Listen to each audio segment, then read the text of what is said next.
The HTC One M9 is a great phone, but not enough innovation and strong competition mean the latest in the HTC One series is for many going to disappoint.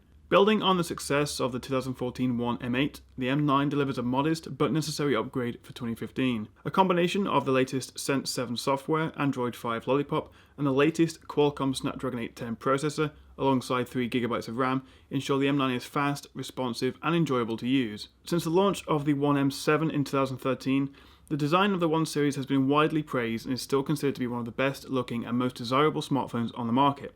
So it's understandable HTC have taken an if it ain't broke, don't fix it attitude to the design. But now in its third iteration, many of us were hoping for at least a mild refresh. To be fair, it is a slightly more compact device than its predecessor with a screen to body ratio of 68.5%, a subtle 0.8% increase, but at a quarter of a millimeter thicker than the M8 and weighing in at 157 grams, it's not exactly going to win any 2015 Innovation in Design Awards. Honestly, you will struggle to tell the M8 and M9 apart. Looking beyond just the design, the screen is the same 5-inch 1080p display we saw in the M8 and even uses the same LCD3 technology. There's nothing wrong with that. It offers a sharp 441 ppi and a reasonably bright 500 nit display, but it is just the same as last year.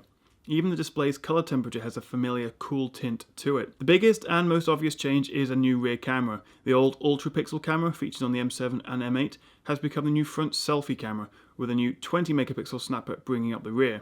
HTC's much hyped ultra-pixel technology, which among other things promised superior low-light shots, didn't really deliver the quality that many had hoped for. For me, the camera on the M8 was the only real issue I had with it. Fortunately, HTC has listened and finally made a change.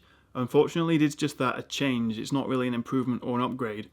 Pictures taken with the rear camera are reasonable, they're acceptable, the colours are natural, and it's a generally pleasant image, but despite a completely different camera technology to its predecessor, it still produces images that lack in detail and sharpness, an issue that becomes most apparent as soon as you zoom in at all on the images. High dynamic range or HDR shots create excessive brightness at the cost of a natural looking photo and still take a good few seconds to process. Despite the option to download a couple of extra modes, there are few redeeming qualities. Even the front ultra-pixel camera appears lackluster, producing bland and noisy shots. Video recording, now offering up to 4K capture, suffers from a lack of optical image stabilization, as even relatively still recording produces a shaky video. I had hoped the omission of a Quad HD display would translate into an improved battery life. The M9 features a 2840 mAh battery life, that's 240 mAh over the M8, but it still offers a mediocre performance. You'll get a solid day out of it, perhaps with 20% to spare at the end of an evening, but overnight charging will be essential and you'll often want to enable one of the power saving modes. Fortunately, the M9 is equipped with quick charging technology, although to actually see the benefit you'll need to invest in a separate quick charge cable, something that really should have been bundled with the device.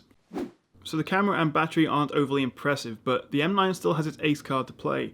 The One series is synonymous for offering unparalleled sound quality, and thanks to refined stereo boom sound speakers and new Dolby software, it offers the best audio experience on a phone.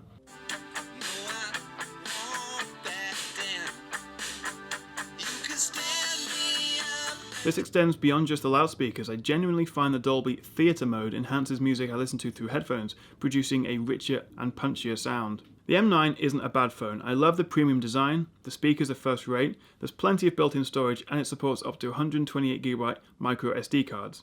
The new Sense 7 software is fast, responsive, and I enjoy downloading and creating new themes which can add real personality to the user experience. It's just let down by a mediocre camera, average battery life, and, except for a faster processor and another gigabyte of RAM, the M9 features, well, not a whole lot else.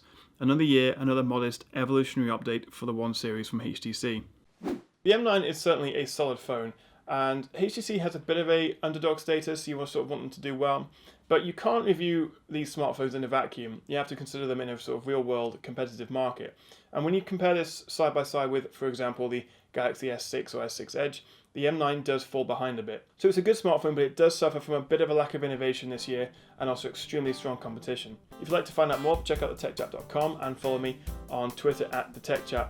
Please subscribe, guys, it really helps and you can keep up to date with my latest videos. But there's nothing more than to say thank you very much for watching and hopefully see you again soon. Cheers, guys.